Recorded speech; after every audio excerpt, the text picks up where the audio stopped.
그러면 어쨌든 이렇게 예.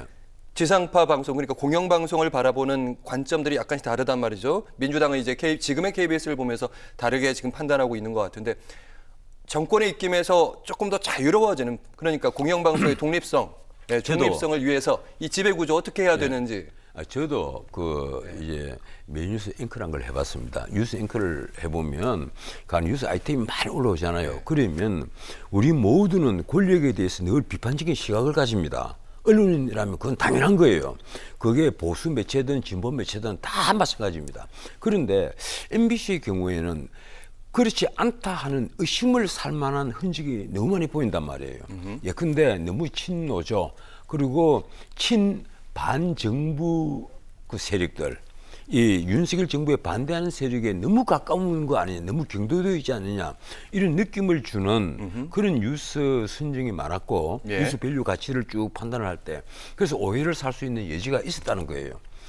지금 정부 여당이 MBC를 갖고 집중 공격을 하고 항의 방문을 하고 하는 이유는 나 거기에 있다고 봅니다.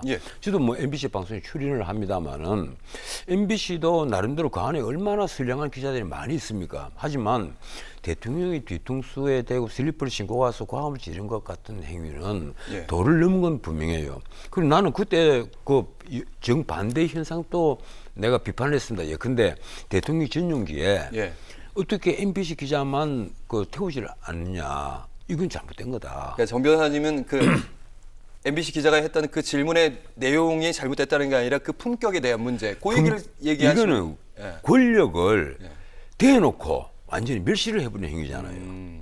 그리고 알겠습니다. 권력에다 대고. 정 변호사님, 그래도 저희가 MBC에 대한 얘기를 깊게 할 게 아니라 어쨌든 공영방송의 중립성과 독립성을 어떻게 지배구조 체제를 지금 문제는 바로 그거예요. 지금 어떻게 해야 됩니까? 지금 간이 정치판에서 가장 논란이 되는 것은 바로 MBC 지배구조란 말이에요. 이 MBC를 어떻게 할 거냐 이 문제예요. KBS는 이미 지금 이 권력 쪽은 아주 이제 중립적이 됐다 이렇게 얘기를 하고 그리고 반대로 민주당 쪽에서는 KBS는 권력이 장악하고 있다 또 이렇게 표현을 합니다. 그래서 앞으로 지금 MBC는 이제 어떻게 할 거냐 이 문제인데 내가 평소에 늘 하는 주장이 있습니다. MBC 빨리 민영체제로 바꾸자. 그리고 대주주가 5% 이상 못 가시도록 하는 민영체제 그리고 독자위원회 같은 위원회가 구성이 돼서 그 독자위원회가 전체 방송의 그 프로그램을 관장을 하도록 하면 MBC는 한국의 BBC 같은 방송으로 다시 탄생할 수 있을 것이다. 나는 MBC의 민영화를 옛날부터 강하게 주장하는 사람입니다. 왜 하지 않느냐. 그러니까 여기에 대해서 찬반이 나눌 수 있지만 결론까지 갈등 과정이 너무 정부는 엄청난 돈 버는 거예요. 그 주식 팔면 엄청난 돈을 벌잖아요. 그걸 누구한테 줄 것인 뭐 이런 과정에서도 여러 가지 일들이 있을 것 같고. 저희가 시간은 없지만 마지막 질문은 이제 국민의힘 전당대회 얘기 꼭 들어봐야 될 것 같은데 오늘 아까 그 갤럽 여론조사에서도 저희가 자세한 지표까지는 보여드리지는 않았는데 한동훈에 대한 지지율이 견고해 보일 수도 있고 흔들리는 거 아닌가 그런 지금 당신만 보면 한동훈 전 비대위원장이 55% 이래서 아마 결선 투표는 없습니다. 당신만 보면. 그런데 당신 플러스 이제 일반 여론조사가 20%잖아요. 그게 여론조사를 하는 데는 이 국민의힘 지지자 더하기 무당층을 해서 그 세력을 가지고 여론조사를 하겠다. 근데 그걸 살펴보니까 한동훈은 38%밖에 안 돼요.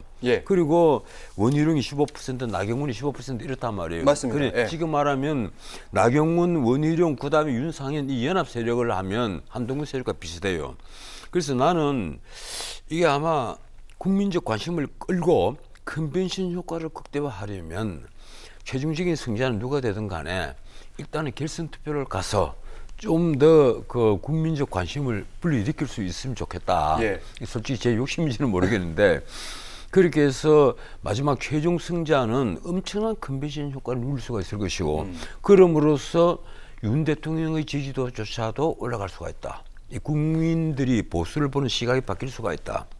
그리고 막상 이제 7월 23일 전당대회 가까우면 앞으로 남은 한 25일 정도의 기간 동안에 이 새로운 당권 주자들이 새로운 정책, 대국민 그 정책들을 많이 쏟아낼 겁니다. 그게 잘 안 보인다는 지적 많잖아요. 지금 전혀 안 보이잖아요. 아무것도 안 보이죠. 그런데 이제 지금은 준비하고 있겠죠. 나는 그거 준비하지 않으면요 자격이 없다고 봐요. 그 한동훈 위원장에게 내가 늘 하는 얘기가 왜 지난 총선 기간 동안 정책하면 제대로 못 내놓느냐. 2030을 쓸 때가 정책 하나 내놓지 모르지 않느냐. 이 예. 얘기인데 이제는 좀 다르겠죠. 본인 또 그 총선 패배에 대한 그 이제 분석을 마쳤다면 네. 이번 전당대회 앞에 자 내가 앞으로 당 대표가 되면 이렇게 해서 우리 보수 정당을 다시 재집권할 수 있는 터전을 마련하겠다. 이 얘기를 하겠죠. 그래서 그 얘기를 가령 나경원 의원은 지금 유일하게 지금 돋보이는 것이 그래도 핵 개발하겠다 이 예. 얘기라도 했습니다. 그 관심을 알겠습니다. 받잖아요. 그런데 원희룡 또 그리고 윤상현 이런 분들도 앞으로 다 자기만의 정책을 내놓을 겁니다. 알겠습니다. 그래서 이제 남은 25일 동안 제대로 컨벤션 효과를 누리기 위해서 쏟아낼 정책들 거기에 난 더 흥미진진해집니다. 저는 전원책 변호사께서 지금 그렇게 안 되고 있으니까 그렇게 돼야 된다. 예, 당위성으로 들었습니다. 자, 오늘 전원책의 따끔하고 따뜻한 훈수. 몸도 안 좋으시다는데. 아닙니다. 괜찮습니다. 괜찮으셨습니까? 예, 이것만 하면 생생해집니다. 알겠습니다. 감사합니다. 예, 고맙습니다.